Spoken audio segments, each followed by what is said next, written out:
Thank you for listening to this Forum podcast. Please check out our website for a rich archive of podcasts and writing from contemporary philosophers and other researchers on a wide variety of topics. The Forum is an educational charity dedicated to bringing academic philosophy to a broader audience. Please consider donating to us via our Just Giving page, which you can find on our website. Happy listening. Well, good evening, everyone, and welcome to this forum event on celebrity. My name is Peter Dennis, and I teach philosophy here in the department at LSE.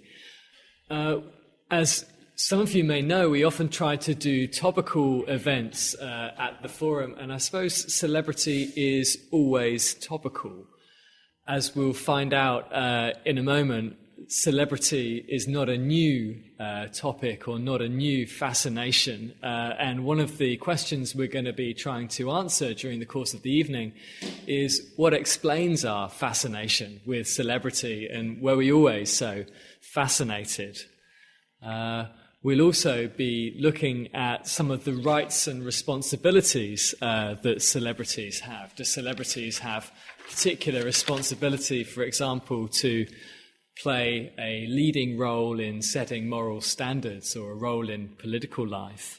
And we're pleased to have a celebrated panel.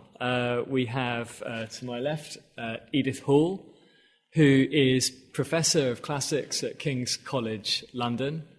Next to her is Simon Blackburn, who's Fellow of Trinity College, Cambridge, and he's also Professor of Philosophy at the New College of the Humanities. And on the far left is Olivier Driessens, who's lecturer in Sociology of Media and Culture at the University of Cambridge. So let's turn to this first question, and we'll turn to you, Simon, to start us off. What explains our fascination with celebrity? Have we always been fascinated with celebrity? Well, I think there's always been the possibility of a cult surrounding a person. Usually, one likes to believe in previous ages because the person had done something rather remarkable or was believed to have done something rather remarkable. So there would be cults surrounding Roman emperors, there would be cults surrounding major figures. I think Edith can speak better about them than I can. By the time you get to the Middle Ages, for example, I think of saints as celebrities. The saint was celebrated for something. It may have been, that they walked around after their head had been cut off. That's Saint Denis of Paris, which is a pretty remarkable feat and would certainly make you a celebrity. Unfortunately, you'd be a bit late for you to profit from it, but other saints, of course, were celebrated for more mundane things like curing the sick and so on, which one can readily imagine that they actually did. And a celebrity then was as big a magnification glass as I think it is now. So if you had a good saint on your hands, that was money in the bank. You had a cathedral, you had pilgrimages, you had a huge income for your monastery or your foundation. More so probably than if you happen to entertain Gwyneth Paltrow or Tom Cruise or somebody. So I think the idea of a kind of religious or magical cult surrounding particular figures is not new. Of course, our technology is different, and the way you become celebrated can be different. I don't think any preceding age had a rough equivalent of the Kardashians, for example, and one wishes one lived in older times. But you usually had to be celebrated for something that you'd done or some property you were reasonably believed to have had. Military men became celebrated. Napoleon was a huge celebrity, even in a world in which his deeds were not particularly admired. So you could say Napoleon wasn't just famous but infamous. Nevertheless, there was something about his personality that magnetized people, that attracted people. And so he was a huge hit throughout the 19th century. I don't know that there's quite the same kind of celebrity attaching to major political or military figures these days, but one might be able to think of examples. There's certainly cases, I think, of a sort of parallel to the magical thinking, which I think often accompanies celebrity. So a thought experiment is this. Suppose I've got a Fender Stratocaster guitar hanging on my wall from the 1960s. What's it worth? It's probably worth $500. They're quite nice instruments. Suppose it's the guitar that Jimi Hendrix played at his last concert. What's it worth now? Thousands, possibly millions, certainly tens of thousands. It's worth 100 times as much as it would be if he hadn't touched it. Or Princess Diana's underpants, or Elvis's wig, whatever it might be. Anything that's been touched by a celebrity gets this sort of magical aura surrounding it. And the mere fact that it was involved in their life, their touch, their possession, would be enough to, as it were, make it magic, to make it something that you look at with veneration, you don't touch, you put it in a museum, you put it behind glass. And I think that kind of transfer of adoration is very interesting. It's obviously there in the cult of the saints, the Holy Thorn, Joseph of Arimathea's toenail, whatever it might be. Those things are, as I said, in the Middle Ages, worth a lot of money. And we're enthralled to the same kind of psychological dynamics, and that's what really interests me as a philosopher about celebrity, is the psychology whereby this sort of aura, this magical magnetism, starts to exert a field of force on people. As I say, I don't think it's new. It has different manifestations, it has different causes, it has different modes of propagation. There's no Twitter and there's no Facebook and nothing like that in the times I've been talking about. But I think the same psychological dynamic is always operating. What I'd be really interested to hear from Edith and from people who know more about the history and the sociology than I do is whether they can fill that out, whether they can say more about the different manifestations of celebrity at different historical periods and arising from different causes. Musicians, I think, have always been celebrated. Orpheus was celebrated. I think poets have always been celebrated. Philosophers, almost never. So that's very sad. But it's just a cross I have to bear. Anyhow, with that, I'll pass it on to somebody else. Shall I go? Okay. I think it's very interesting and important that Simon points out this historical continuity. Speak closer to the mic. Yeah, sorry. I think it's very good and important that Simon points out these similarities and the continuity. If you think about celebrity and, for example, religion. So several authors have also pointed out these similarities between worship and fandom or idolation.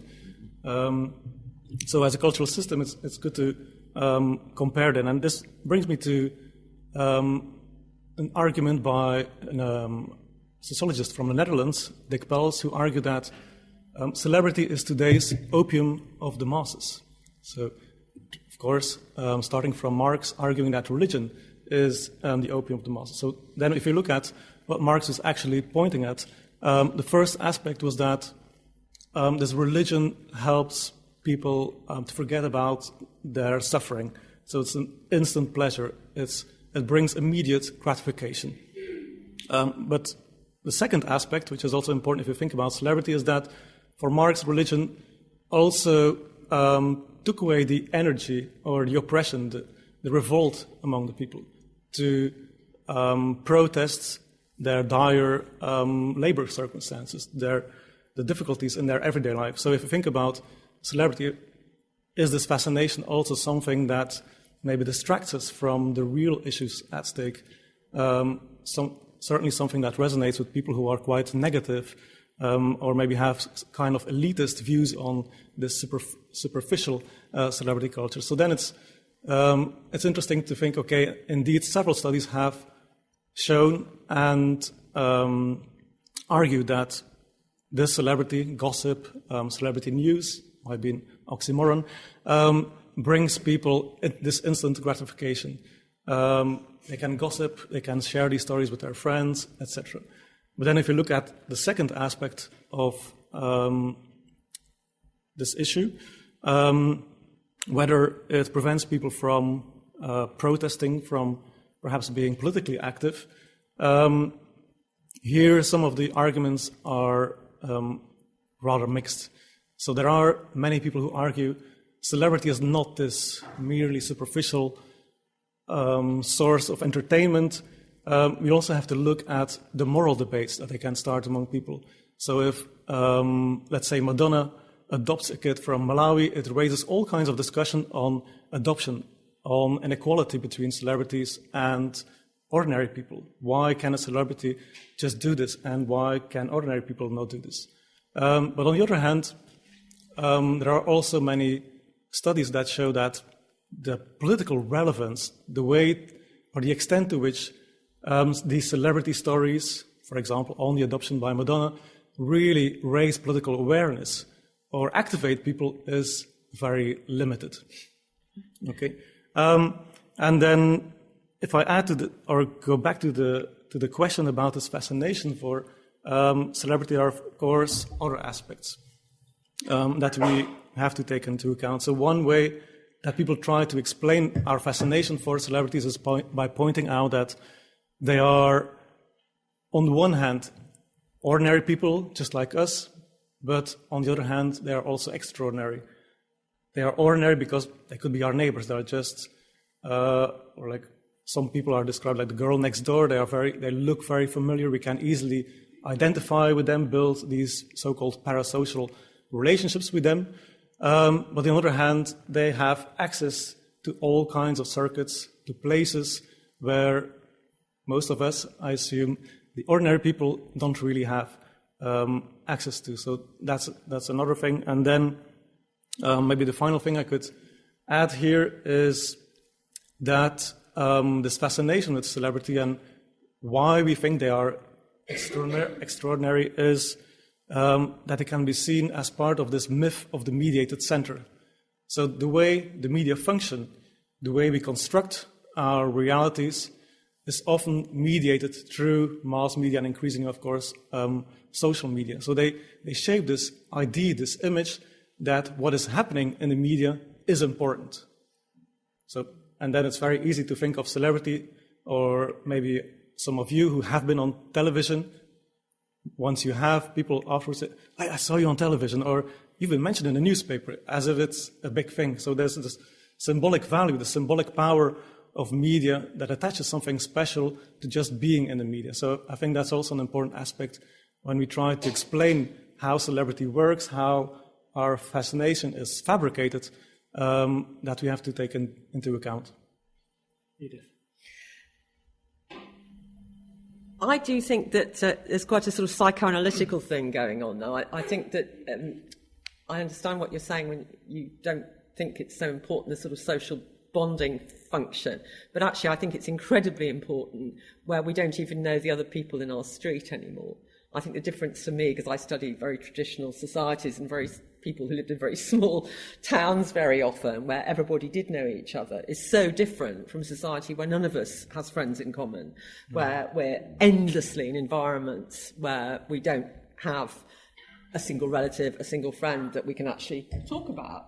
And I know certainly from my practical day-to-day life that there are all kinds of people, ranging from one of a son-in-law to my cleaning lady, where the fact that I read the celebrity mags, or with the son-in-law it's actually about celebrity footballers, it tends to be more about film stars and so on with my cleaning lady, but these are incredibly important functions that there's somebody we can talk about and test our own moral values against to see where we do agree about Madonna or not, or whether, Terry went too far having an affair and a super injunction or whatever. These are actually crucial because we don't have anyone else in common, which we would have in a non-alienated pre-industrial community.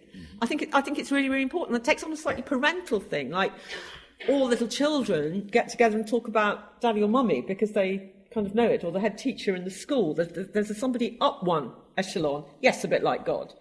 So I think that is actually very important. It has some very positive aspects that I know. The only time I read celeb mags, and I do, is when I go to the hairdresser, and I jolly well get through all of them. The second point I want to make, which is one that I don't hear often enough, and it comes into my head because I'm a specialist in Greek tragedy, the social structure of which is you've got the Athenian democracy, right, the ordinary citizens of Athens, go to the theatre to watch people like Oedipus, who are royalty, right, the toffs, suffer terribly. Right, they're really, really rich. This is what I call the Schadenfreude function of celebrity. It is incredibly gratifying to me that Madonna hasn't got a happy private life with a husband like I have, because I'm the same age as her and she's got a lot more money. But I've got the husband. And I cannot wait, I'm going to be really honest here, to see most of the celebrities' marriages bust up. I love it. I love it. And I think most of us do.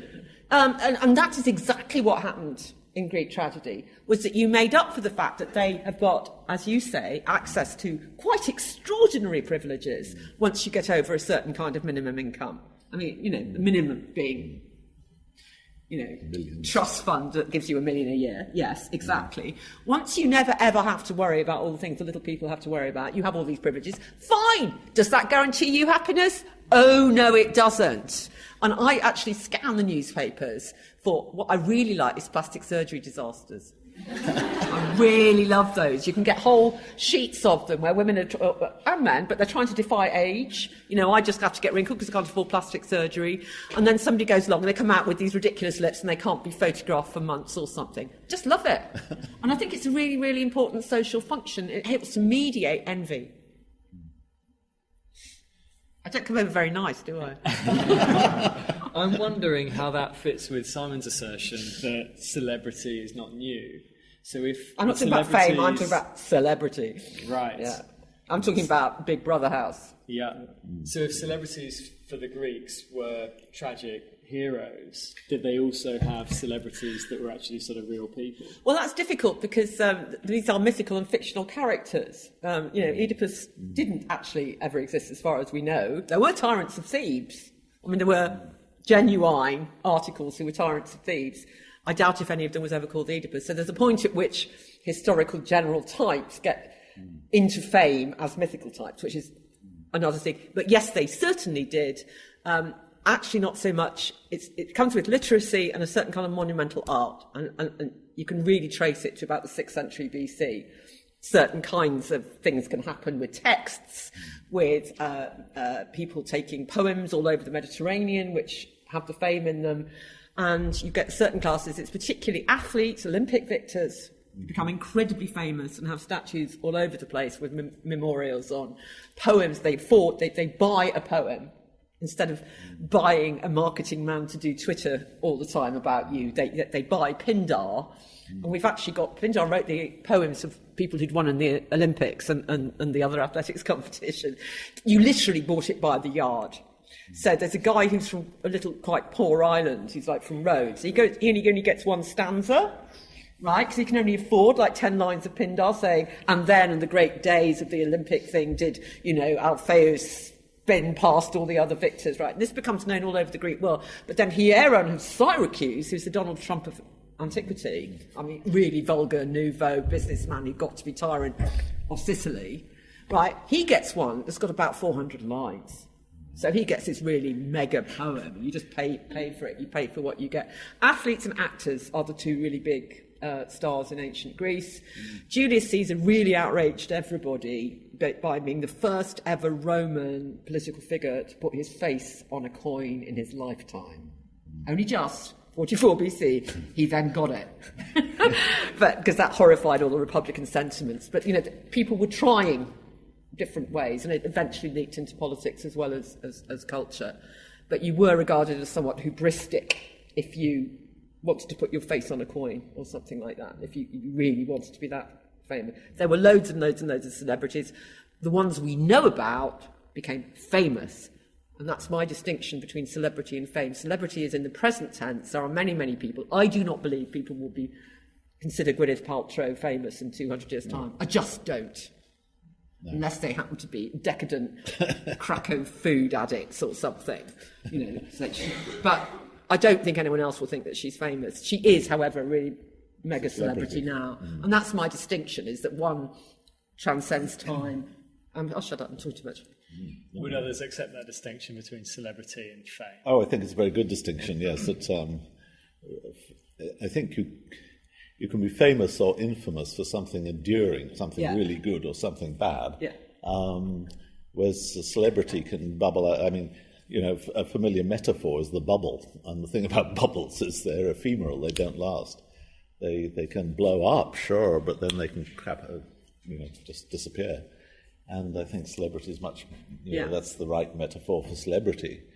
Whereas fame has something enduring about it. And you think if somebody's done sufficient things to become famous, then, in a sense, they go into the history books. And I'm not sure if the only dimension is the temporal to distinguish between fame and celebrity. So often they would distinguish between heroes, stars who are famous, and then we have celebrities who are well known for being well known. That's one of the typical definitions. Then we can also ask, is maybe a talent, an achievement of these so-called celebrities not being able to draw our eyeballs, to draw attention by the media? Maybe that's their talent. So maybe if you think of fame as something that lasts for centuries or that has this really long-term characteristic, then maybe that's a too narrow definition. So in my view, fame is just one type of celebrity. So I would think of celebrity as kind of overarching concept for different forms of celebrity, fame, hero, whatever. It's interesting that fame has this kind of immoral counterpart that, Simon, you mentioned, infamy, where celebrity doesn't really have a counterpart in that way. So celebrity is sort of a notoriety, or notorious as opposed to a celebrity. Also, Kenneth Williams used to say, "Infamy, infamy." They've all got an infamy. Not notoriety. Right, okay. It's a sort of bad egg, isn't it? Bad celebrity. Yeah. Criminals who are turned into celebrities. Cray brothers, and the West family, and Let's turn to the question of how celebrity has changed in history. We've been talking about some of the similarities between celebrity now and celebrity in the past, particularly celebrity in ancient Greece.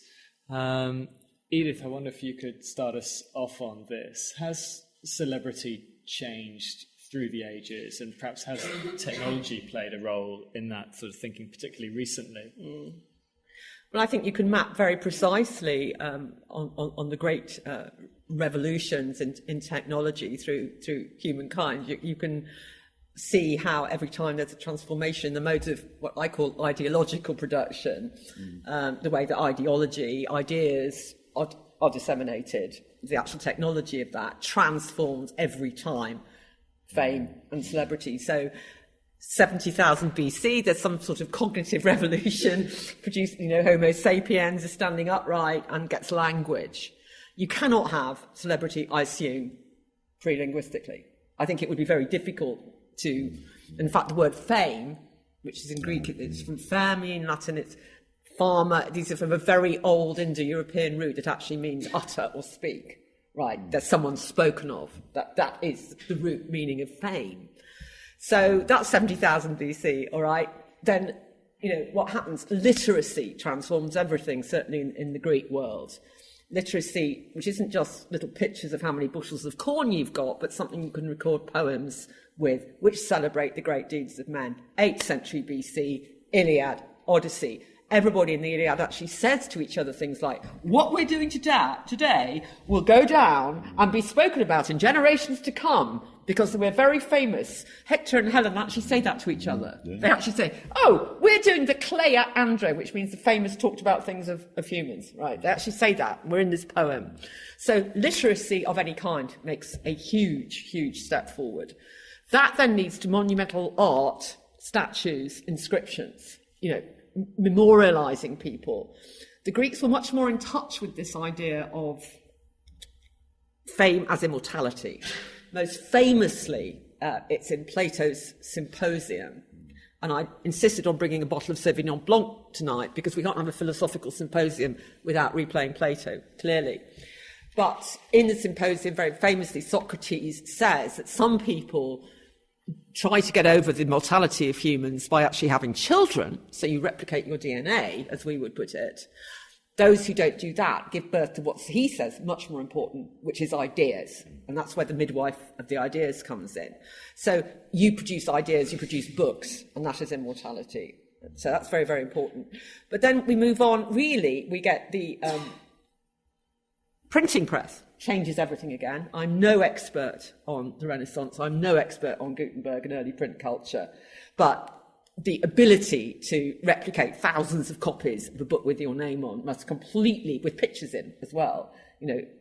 Right from the very earliest printed books, they're very big on engravings, pictures of a king or pictures of somebody. That transforms everything. Then you just move forward through to the Industrial Revolution, where everybody leaves the country, they come to the city. It becomes much more important to have, royalty and so on in control. I think even bigger watershed for fame than that is photography. And interestingly, the word celebrity, as we use it, either as an adjective, so you say a celebrity singer, or as a noun, just a celebrity who is a singer, starts absolutely, and I checked this in the OED because it was my hunch, absolutely starts in around 1840. Guess what else was invented in 1840?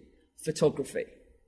Right? That there's something about the photographed image, as opposed to, if you looked at the old Illustrated London Newses, when they were still doing all the engravings, there's something about the immediacy of photography.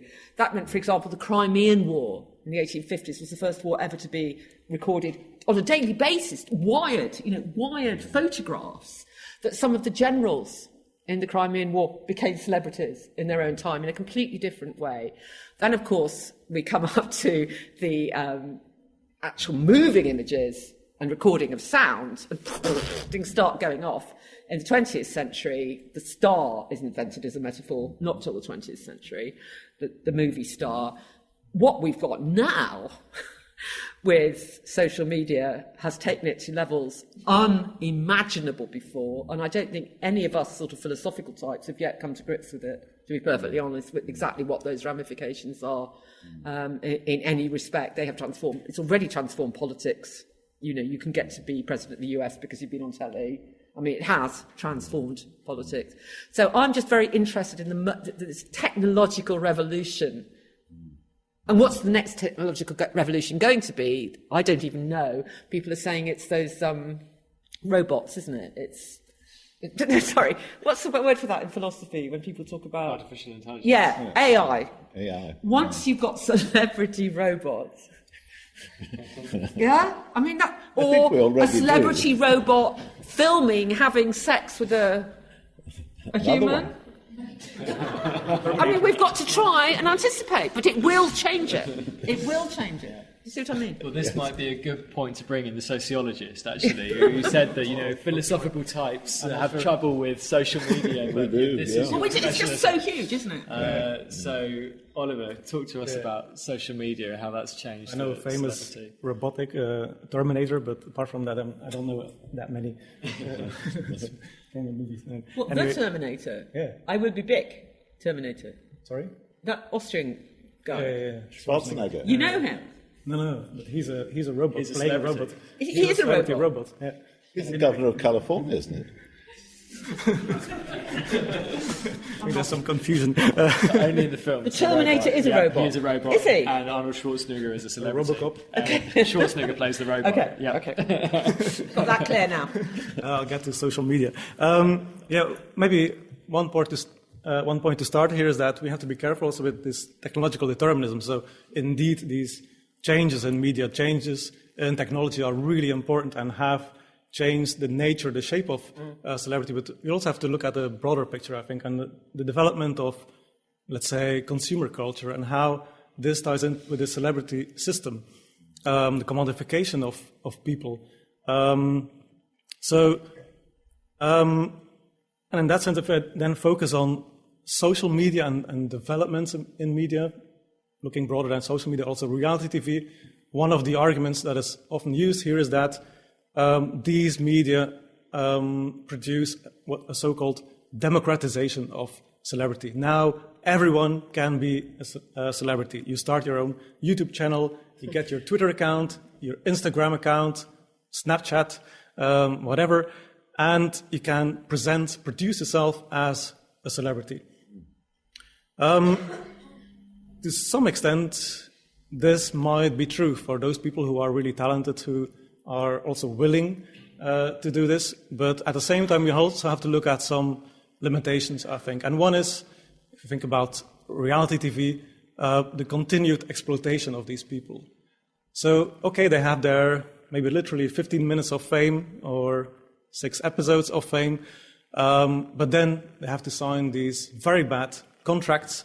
All revenues go to the media industries, the companies.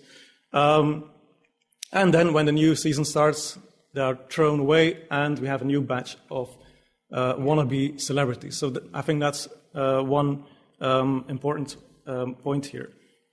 And then another issue is that maybe thinking about the social media and developments and media and technologies helps us to see celebrity only as maybe the top of the pyramid, where we can now see these forms of self-presentation, self-branding, bleeding into many sectors in society, in many social fields. We can think of politics, as you mentioned before, but also the Pope. So we have celebrity CEOs. We have all these fields. Maybe some of you are academic celebrities, I'm not sure. But in all these different fields, we can see that the way that people present themselves as something that is seen as valuable, as a source of recognition of their peers, but also of the wider public, maybe also as a way to connect with their shareholders, is something that is today really widespread for celebrity CEOs. Or like if you look at the startup culture, to get venture capital, it's not just about the idea for the company, it's also about who you are, what values do you represent, are you different, what kind of business culture are you implementing? And then the social media, Instagram and others, Facebook, are of course really important for these people. And maybe also as ordinary people, this Saturday, I was at a conference where someone was giving a presentation based on interviews with her students. And there, for many of these students, it became increasingly important to have this amount, hundreds of followers on Twitter, hundreds of followers on Facebook, which would be included in their applications for a job. Yeah. And often asked by many employers. It was an American colleague, I have to add this maybe, but still we can see that this visibility, how popular you are, how well known you are, how much influence, what's your cloud score, etc., that this becomes also valuable for employers, but also in other areas. What's a cloud score? So it's a score that measures your impact on online, for example, based on the retweets, the likes you receive, the number of followers, etc. I don't know the exact computation here, but these are some of the indicators. Okay. The same for me, for example, when I was actually here at the LSE as a fellow, once I got the advice that maybe you should work on your public image a bit more, maybe you need to blog a bit more, maybe you need to do these kind of things. So also for young academics, it's something that's increasingly important. There are still ways to resist it, but it is something that is expected. And then, of course, you have this competition. Maybe I'm not really into these kind of things. I am on Twitter, but not too actively.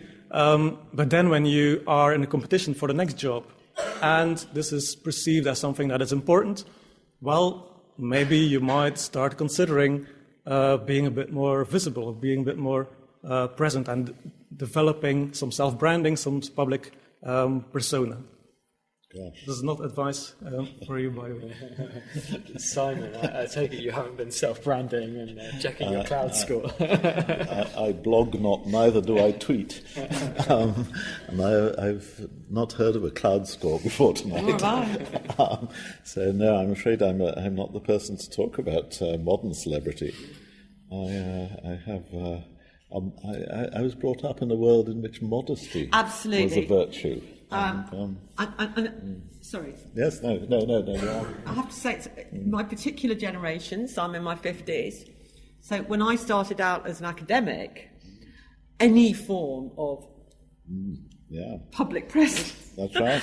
communication with ordinary people would stop you getting a job. Yeah. Right? Yeah. I was often accused of being a vulgar me too. popularizer. Me too. And not really having a brain, because I could actually put complicated ideas in a fairly simple way, which I regard as a sign of high intelligence, but that was regarded as, blah, blah, blah, blah. I didn't get a job at Harvard, I was told, because I was too like an actress. What's that mean? Too like an actress? Like you can communicate. You can communicate. You can communicate your idea. Therefore, you could not be. That was the absolute position. Philosophy classics until about 5 years ago, and then everybody started talking about impact. And suddenly, if you were somebody who went on the radio or that was good. Everywhere, so your salary goes up if you have impact. That's why I'm here. They're not paying me. They're not paying me. It costs us a lot of money. Yeah, exactly. No, they're not paying me. But I tell Kings I did a forum. Let's see, as part of my portfolio of what I now call cloud score or something. So you put all that together. I'll be checking that tonight, the cloud score. The tables have completely turned, except I actually don't think they have in the real halls of academic power. I suspect the places like the British Academy, the real old establishment, what I call the paleo snobs, as opposed to the nouveau snobs, right? The paleo snobs still think it's a bit worrying if you can explain the research project to the bus driver. Yeah, it's a bit naff. Yeah. I wrote a book. Even though the bus driver's paying for it with his taxes, you shouldn't be able to explain it to him, because that's a bad sign. Yeah. Yeah, I mean, it was exactly the same philosophy. I had a conventional academic career, wrote papers which nobody read. Exactly. About 4 people. Yeah, about 4 people, yes. And then I started to enjoy going to literary festivals and things. And I wrote a book which was well received, and talked to the general public, or talked to students, would-be students. And I found that absolutely liberating, very enjoyable. But in the halls of academe, it was not a plus. It was, it wasn't a minus, because I never cared about it much. But I never cared what my peers thought about me. I just cared about A, the subject, and B, making money. No, it's not a way to make money. But it was very looked down upon. It was very dangerous for a philosopher to be intelligible. Heidegger said that it's fatal for philosophy to be intelligible. And he should know. And he was good at it. Das nicht it. Yes, I still don't know what that means. What does das nicht it mean? Nothing noths, it was translated at. It's not a very good translation. I wouldn't quite give him research funding. Oliver, did you want to get in? We're going to open it up maybe to questions. A small point that I could add here is that another change that has been ascribed to the rise of these social media and other technologies, that it enables these celebrities to bypass the traditional gatekeepers of the media. They don't need any journalists anymore. No. So they can communicate directly through their Twitter or Facebook pages with these fans. But of course, it gives this illusion of control. But at the same time, when there is negative news or when there's news that they don't really want to communicate, of course, then it goes viral in a second. So it's a bit a double-edged sword. Well, this is Edith Schadenfreude kicking in. I mean, everybody loves it when somebody falls off their pedestal. Yeah. We're going to open up for some audience questions now. So if you have a question, do raise your hand. And if you can wait for the mic to come to you, that way you'll be on the podcast. There's a gentleman in the second front row. And then I've seen a gentleman in a hello, hi. Yeah. Two quick ones. First of all, I would like to know the opinion of panel about Angelo Joing being the visiting professor at LSE. Is this anything new? Has there been a precedence of this? And the second question is more general. Why, you already alluded to, but why do we enjoy seeing celebrities fall? Okay, let's take the question up there as well. Yep.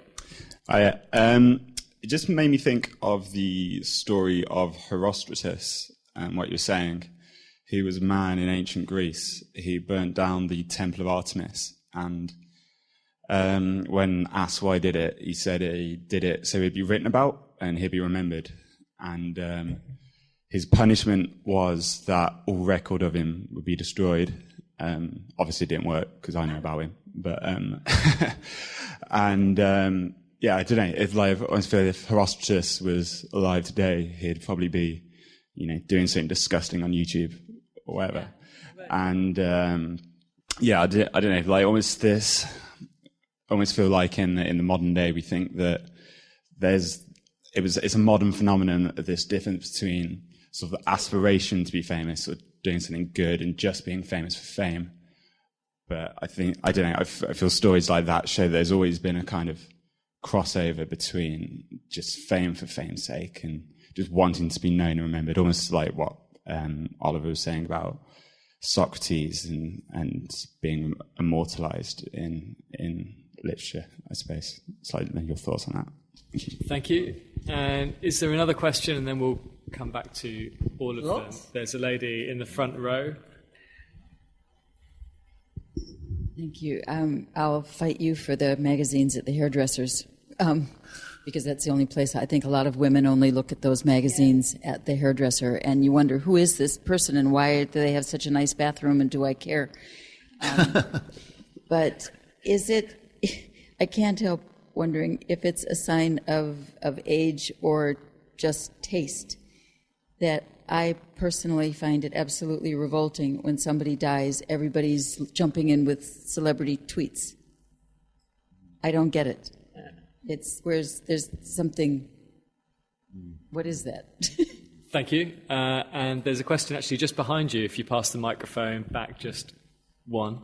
I find the discussion very interesting. I mean, I'm rather intrigued at the difference, if there is one, between the celebrity of the person and the celebrity as expressed in the image of the person. I was rather struck by this, I don't know, the other day reading an obituary in Tim Pigott-Smith, who said he really didn't like the images of him, being the tough soldier, whatever it was, and the jewel in the crown. And also, if you look back at someone like Elgar, I mean, he absolutely hated being remembered for pomp and circumstance and the sort of jingoistic aspect of it. We shouldn't have written it then. No.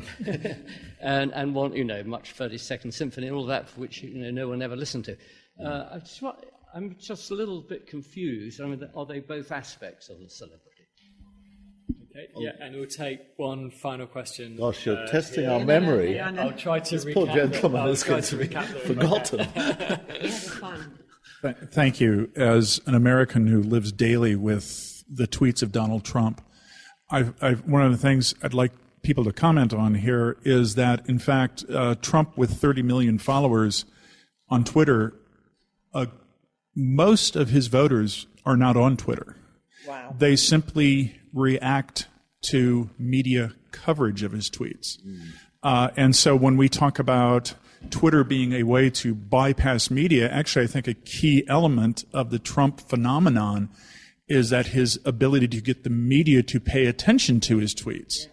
So it seems somewhat as a circular way of trying to understand the ununderstandable. So. Thank you. And we'd better get the panel's responses on these. So just to sort of recap, there was a question, I suppose is directly to you, Edith. Why do you enjoy it when celebrities fall and make mistakes? Envy. The second question was about whether fame for fame's sake is new, or whether we can think of examples in ancient times as well. The third question was about a kind of distaste, maybe, that we sometimes feel with some coverage of celebrities or celebrity misfortune. There was a question about the distinction between a celebrity image and the person themselves. And the final question was on Trump and Twitter. So feel free to take any or some combination of the above. Well, I better just clear up what about memory and somebody who commits an act of arson in antiquity because they want to be famous. I think there are people like that. My knowledge of the prison population is slight, but I have gone to prisons to try to teach reading and things like that. And there are a lot of people who do say, at least I did something big. I've done something big. I've done something, which is exactly what Hector says before his battle with Achilles. I did something.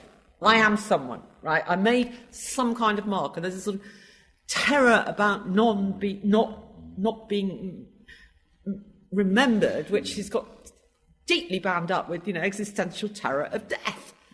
And one of the biggest punishments in antiquity precisely was the Latin, the rhetorical term is damnatio memoriae, where you are, we will erase all references to you from all future, so nobody will ever remember you. I mean, we've seen that with photographs of sort of the leadership of the Russian Revolution and Trotsky attempts to delete, just delete the fact that you were ever there, as if you could give a toss once you're dead. But actually people do give a toss about their reputation afterwards. And I won't go on anymore, but actually Aristotle, who I think an awful lot of these debates goes back to, because he's the first person who thoroughly divides private from public life, as these two separate spheres. And whether or not you've got different rights and responsibilities in the household from in your wider community of friends and the state, right? He theorises all of that. But he actually not only regards as one of the social goods that most people aspire to, fame, he actually does, good reputation in the city, having a good name for a man, not for a woman. He absolutely does that, and he also discusses at great length whether it's possible for someone who's dead to be called happy or not. And that's all about how he's spoken of after. He actually talks about that at lengths that modern philosophers can't really get to grips with very often. Can you call a dead man happy? It's on the syllabus. Oh, is it? Oh, yeah. Is it? Sorry. And it's I'm a not very sure we can interesting get question. yes. That is somebody who's lived a happy life, but all of whose descendants live a miserable life, or his household's wiped out after his death. Can you call him a happy man? Yeah. Well, one of the few hopes for the planet is that because people have children and they care about their children's futures, that you can get things like accords on global warming and ecology and resources and so on. I think if one generation just stopped, bang, and then another generation sprang up, bang, we wouldn't care. At least our caring would be so attenuated, so thin, that we certainly wouldn't bother to save for them and so on. But people do bother to save because they share a world with their children and they care about them. So that's one of the few sort of fingers crossed hopes for the future after we've been so glum. Could I say a word about you asked the question about why do we enjoy it when they fall off their pedestal? I wonder if it's got the same kind of psychological dynamic as the fact that we kill our gods. Jesus had to die on the cross. He wouldn't have been nearly such a figure if he hadn't fallen. That's a big fall. And I wonder whether it's something that brings divinity back to earth in a way that we can then find ourselves in it.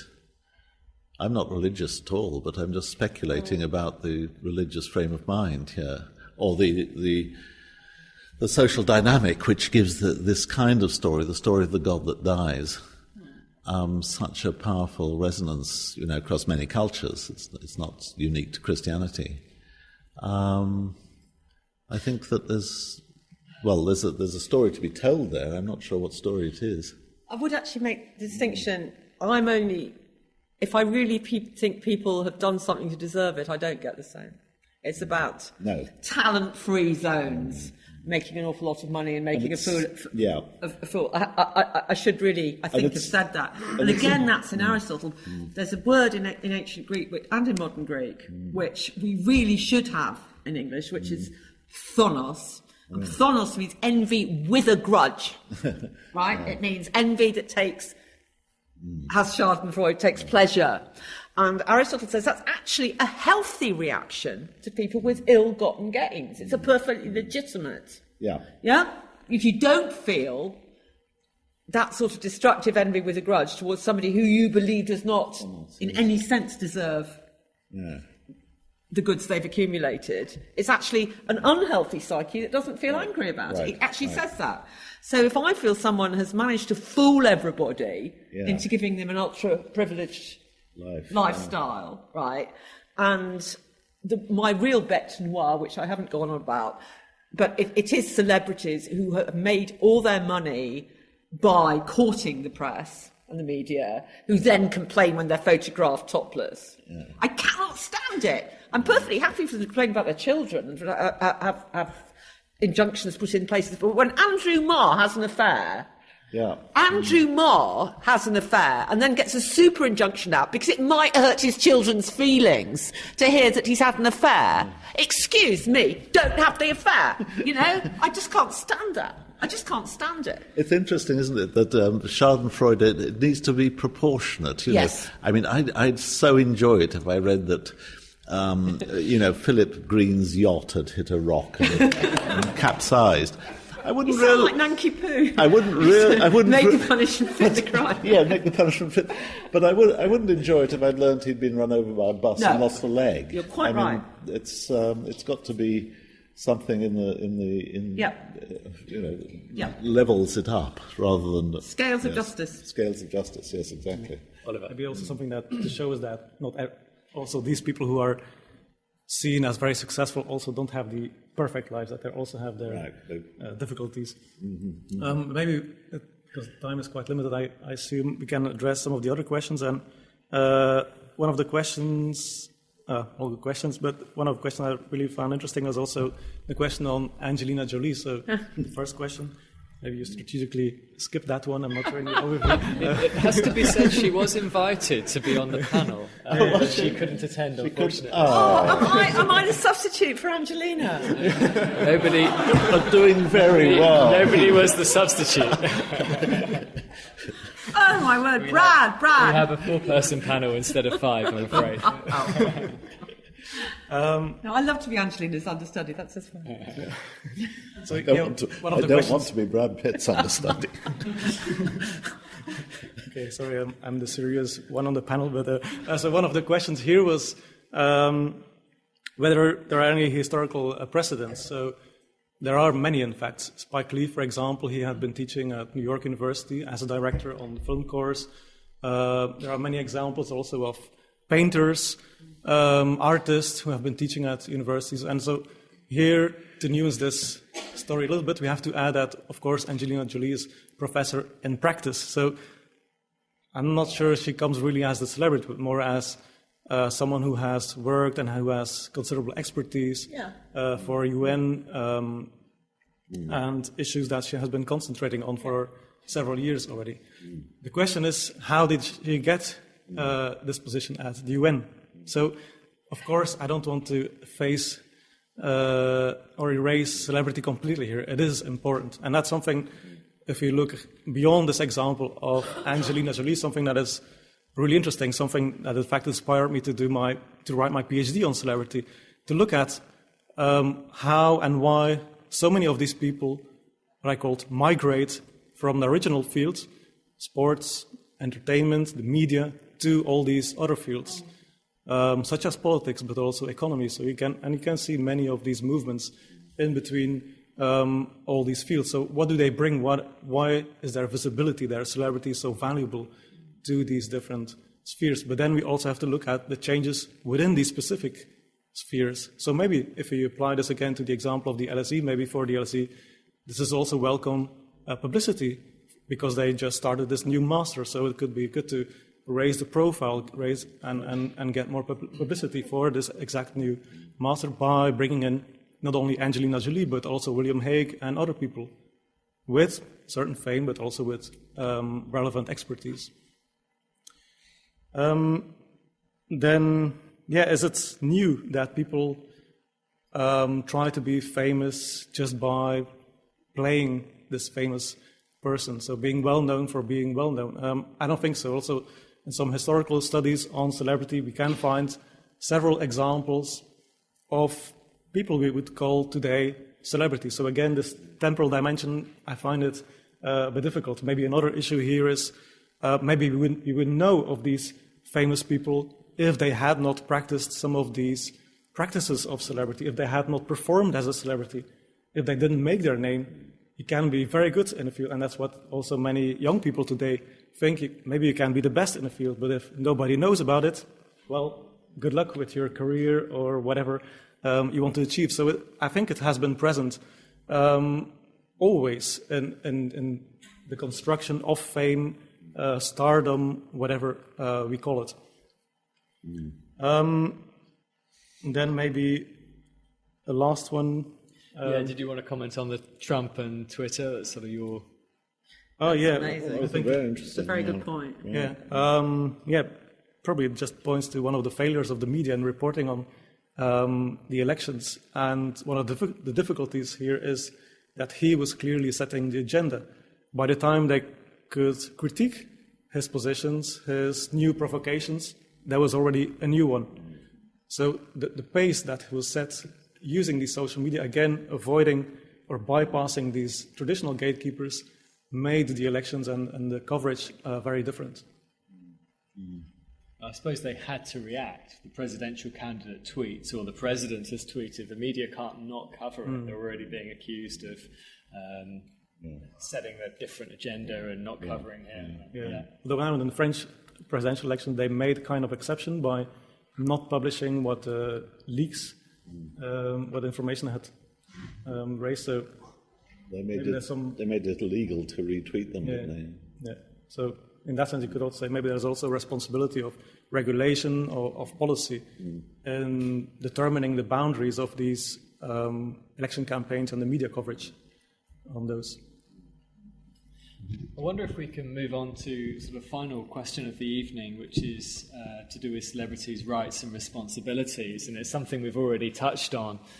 Edith, you were talking about privacy of celebrities and how much privacy they can expect. But there's also this question of whether celebrities have certain responsibility in society to be role models, for example, whether they have a particular social function. Oliver, I wonder if you could kick us off on that.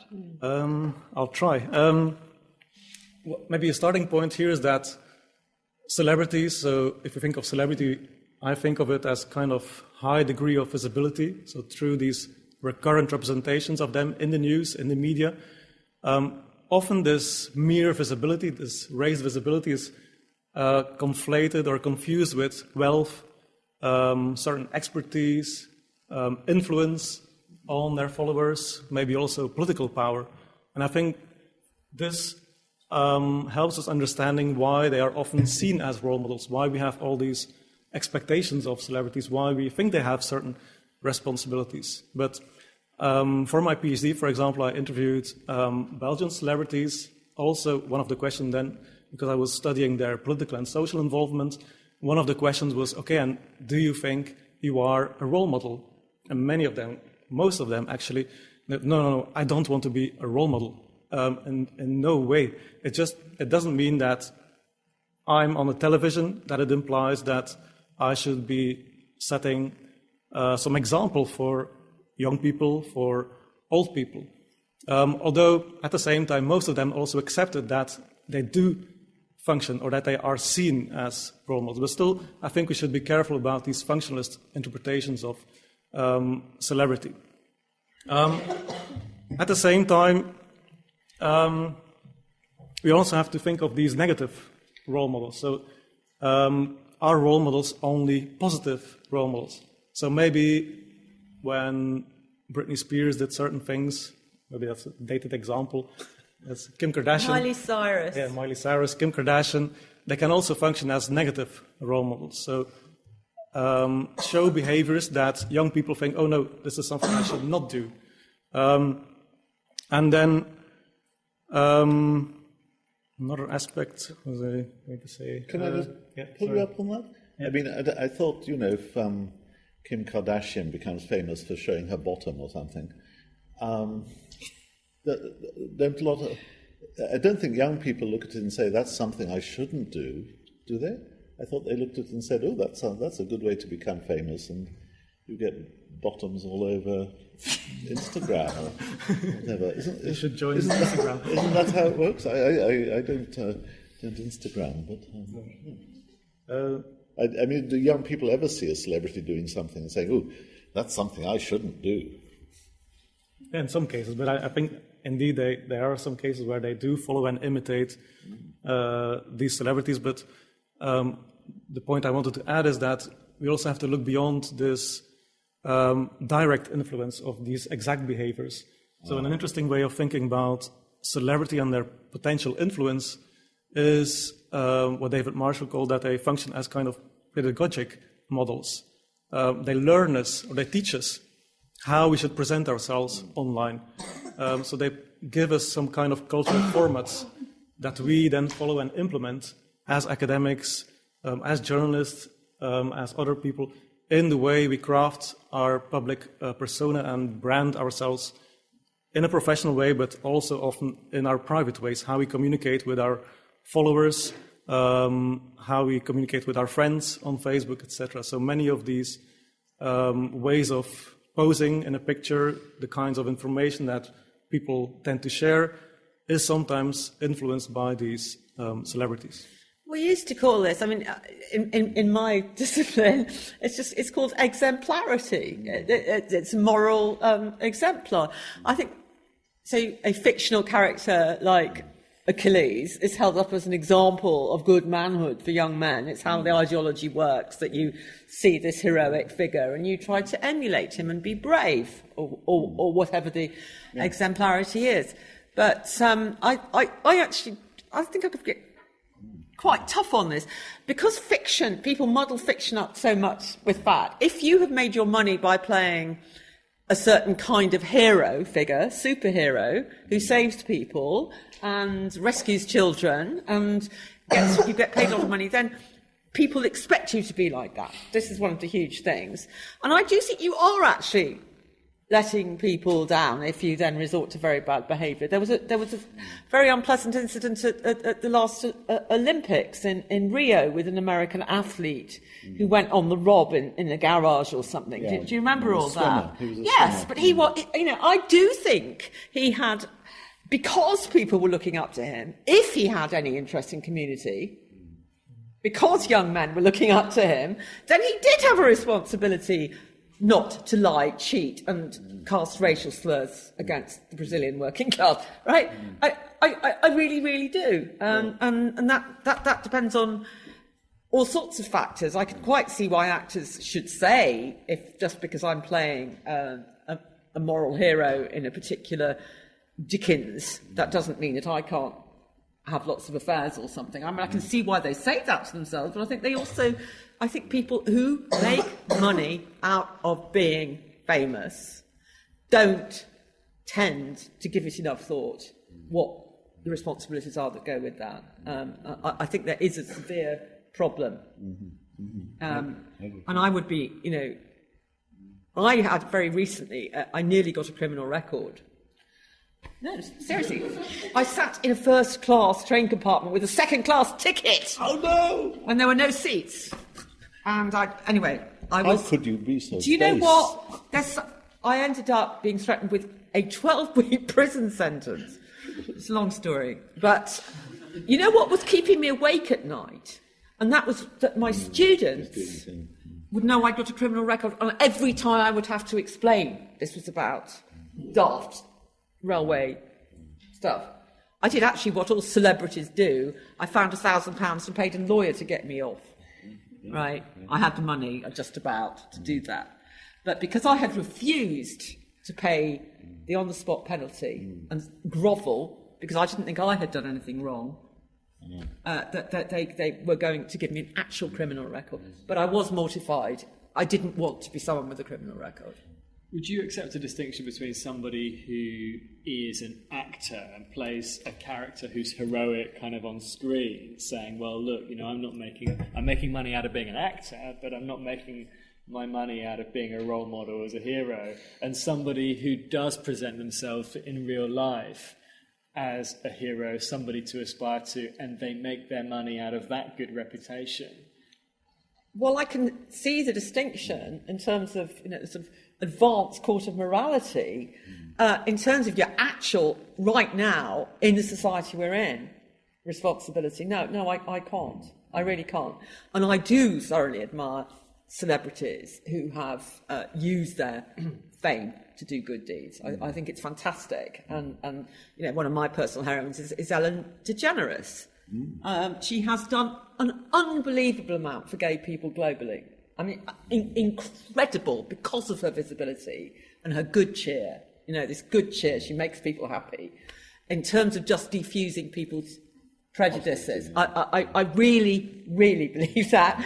And that's you have a choice if you have massive celebrity and you have made a lot of money out of it, how to use that soft power. That's right. I think the important thing is that they've got a choice, and they've got power, huge power, and with power comes responsibility. Yeah. But I can well see too why a lot of celebrities or near celebrities would say, I don't want to be a role model, because after all they want to go and have their affairs and travel first class. I travel first class on a second-class ticket. Oliver, would you agree with that? That celebrities do have a role model, moral responsibility, can't complain if their privacy is infringed. This kind of, I sense that maybe you're some distance away from that position. I don't entirely agree.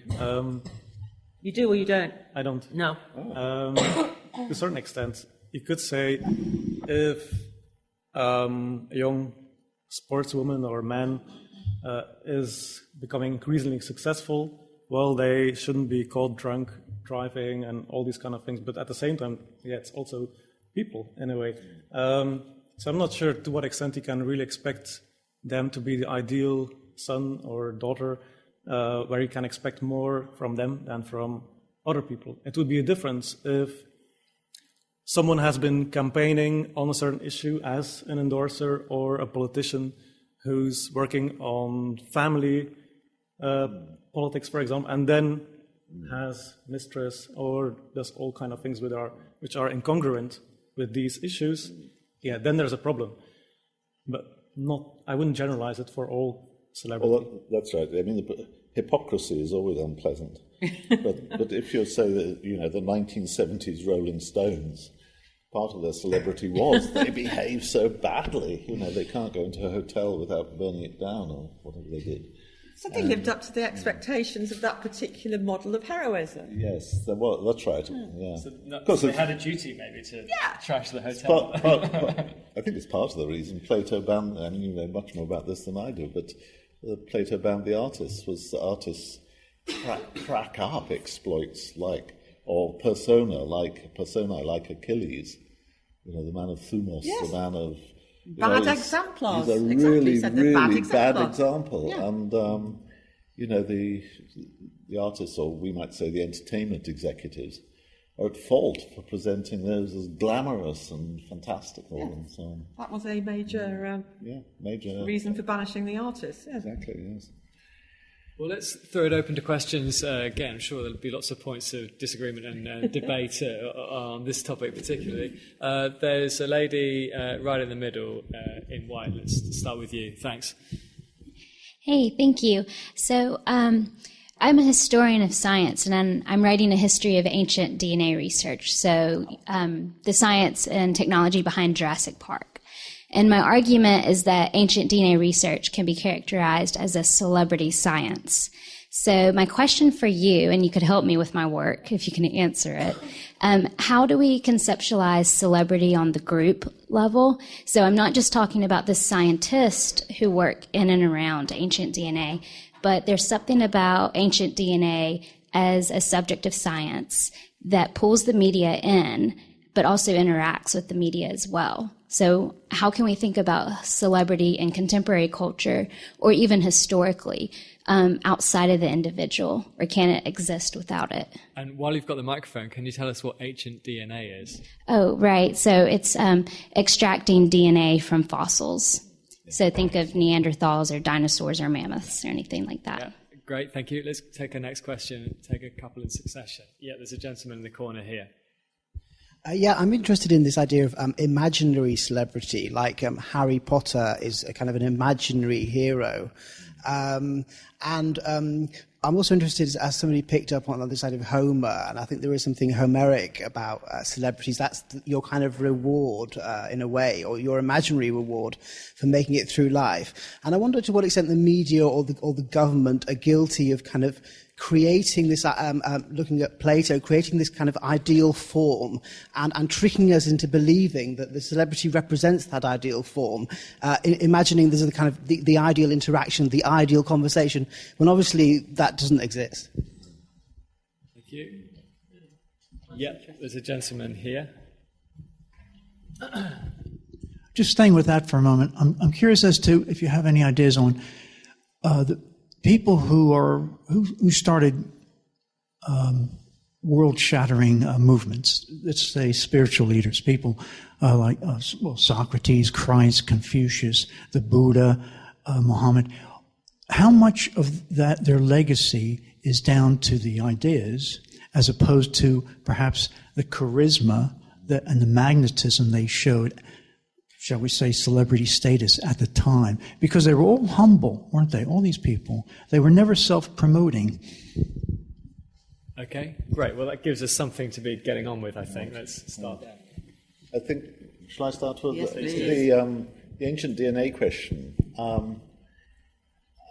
It's a great mistake to think of science as if it's sort of a self-propelled, sort of slightly magical thing. It's not. It's done by people, and it's done by people who need money and who need institutional support, and often quite a lot of it. And I think it's obviously great if you're in a science like investigating fossil DNA, which might sound like almost literally as dry as dust. And then the media suddenly finds it very glamorous and very exciting, and somehow, it's going to be Jurassic Park, going to be there on the front page, or at least the middle pages of the better kind of newspaper. I think it's a very interesting question for historians of science, the extent to which that kind of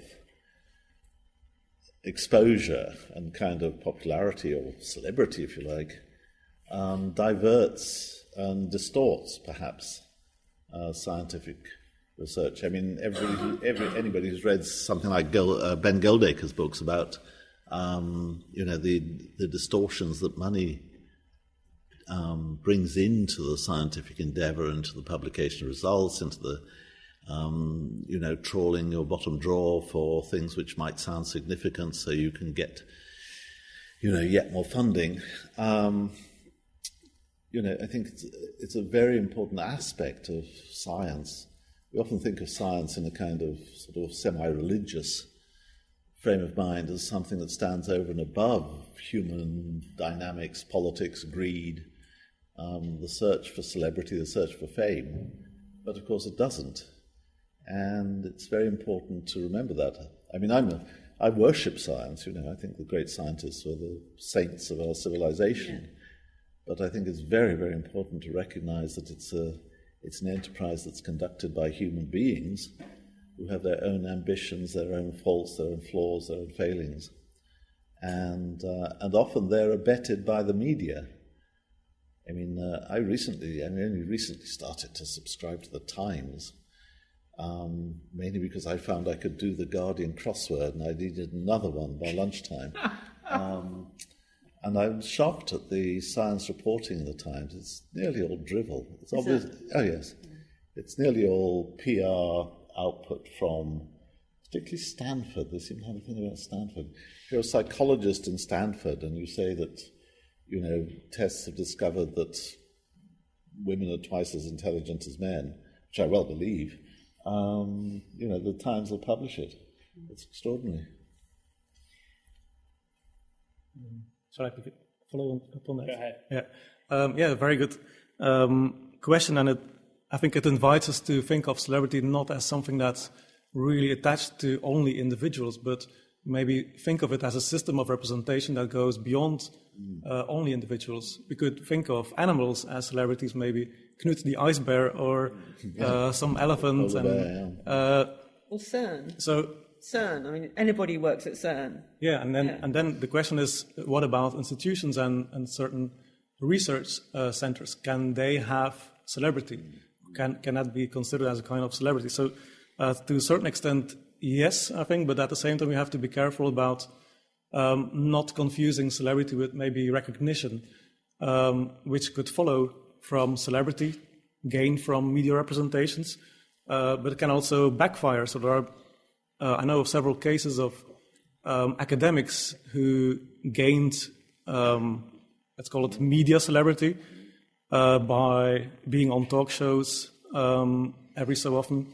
But then when, for example, this one academic ran to be the head of the university in Leuven in Belgium, his media celebrity backfired. The students voted against him. They said, no, you're not a serious academic. We cannot see you as the head of university. You're an entertainer. You're a celebrity.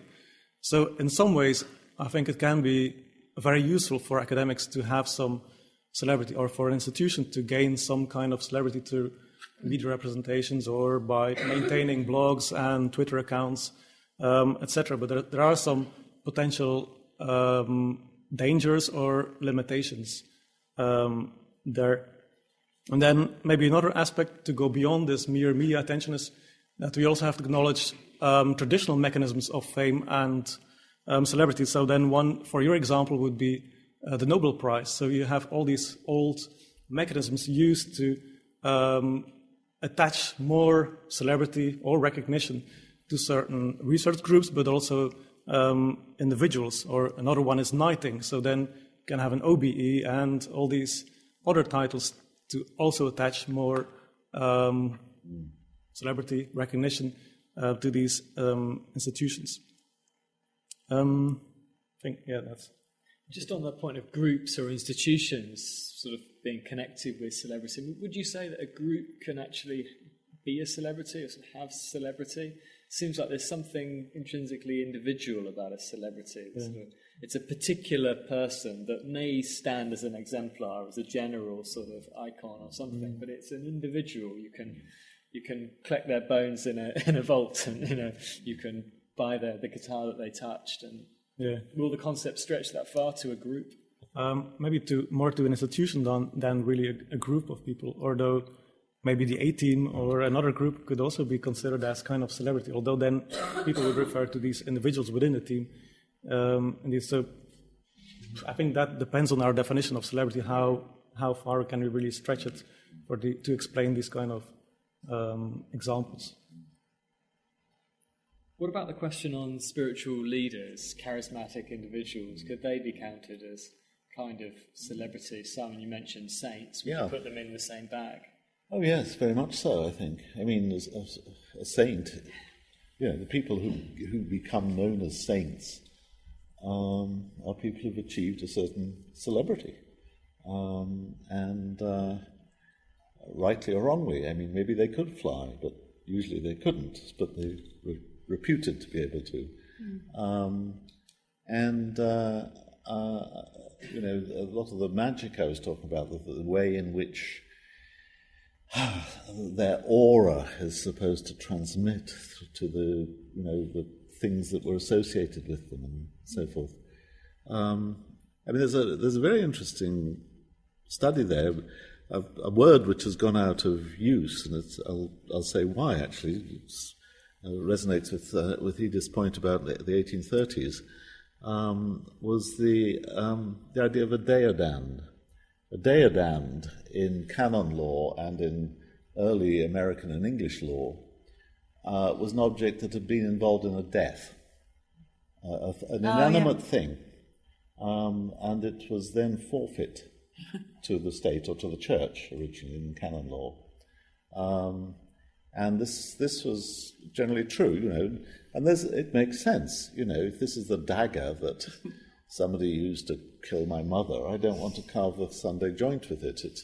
It's no longer, as it were, a profane item. It's a sacred item in the sense of reserved to a kind of separate place. And the reason the status got finally rejected, it finally went out of legal statute or common law, was because the inanimate objects which started to become involved in deaths were no longer things like daggers or bricks that fell on you. They were things like railway engines. Mm. And so in the 1830s and 40s, the railway companies lobbied for the repeal of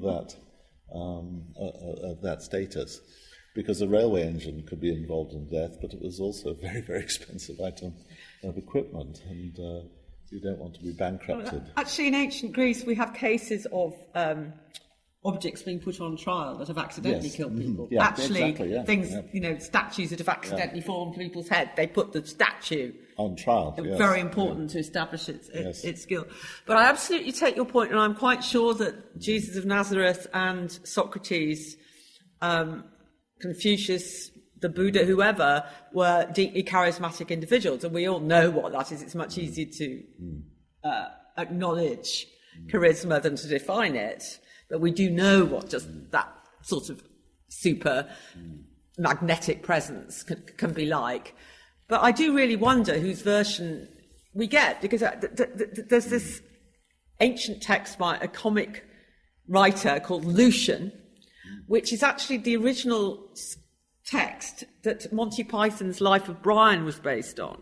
Right. Now, very few people know this, but it does exist. And it's about a charlatan who was a criminal. He was a murderer, and he'd also he was a child molester who had to run away from his town in Anatolia. And so he announced, like L. Ron Hubbard, more like, that he was a messiah and he got a new god. And he got all these people to follow him. And he was actually the son of a Roman soldier. The plot of, those Monty Python guys had studied this at Cambridge. They must have done. So we've actually got this is Lucian's take on Jesus of Nazareth. And that he actually got people saying, throw me to the lions and stuff. He got these sort of crazy acolytes, right? So it's a parody on ancient mystery cults, but how a magnetic personality can get everybody to do that. So we really don't know the actual truth about any of these characters, sadly. We've only got, in all of their cases, their devoted disciples' accounts. So I'd quite like to hear what some of the elders of the Jewish church in Jerusalem really thought of Jesus of Nazareth. It might be very different. History is written by the victors. Yes, the ideological victors. Well, on that note, I'm afraid we are out of time. We're going to have to finish. Just remains to thank our panel and thank you, our audience, for an excellent discussion. Thank you very much.